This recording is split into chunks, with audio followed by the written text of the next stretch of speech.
Démarrons l'actualité internationale en Gambie. Le nombre de déplacés et de réfugiés continue de grandir après le début dimanche 13 mars d'une opération militaire sénégalaise d'envergure au nord de la Casamance.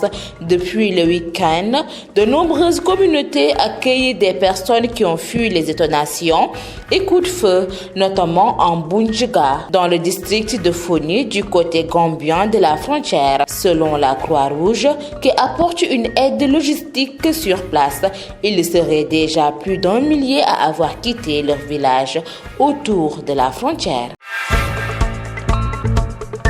Le Conseil de sécurité des Nations Unies a décidé à l'unanimité des votants, mardi 15 mars, de renouveler à la mission des casques bleus au Soudan du Sud jusqu'au 15 mars 2023 si la Russie et la Chine se sont abstenues lors du vote de la résolution rédigée par les États-Unis. Les 13 autres membres du Conseil ont approuvé le texte qui prévoit un maintien des effectifs actuels de la mission des Nations Unies au Soudan.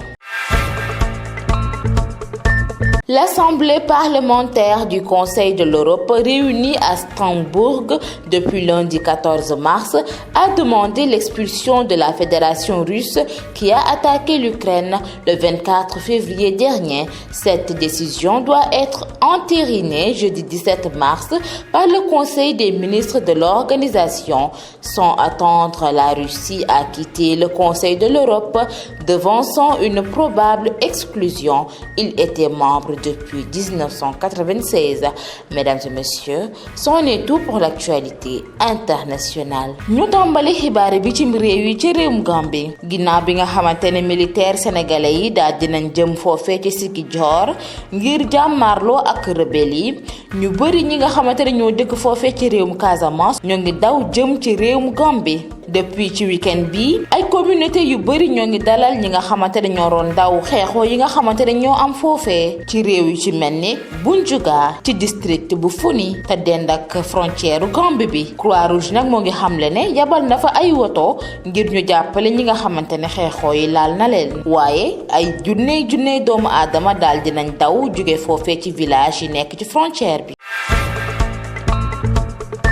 woy ba tey ci xibaar bitim réew yi ak conseil de sécurité bu Nations Unies ñoom nag dañoo décidé ci mardi bi yamook ci fukki fan ak juróom ci weeru mars daal di renouveler mission casque bleu ju réewum Soudan ba 15 mars 2023 su fekkee ni xeexoowu diggante Russie ak Chine nag daal dina arrêté yeneen fukki membre yeeg ñett yi daal dinañ d'accord ngir ñu daal di téye effectif bi nga xamante ne mission des Nations Unies am na ko jamono ci foofee ca réewum Soudan.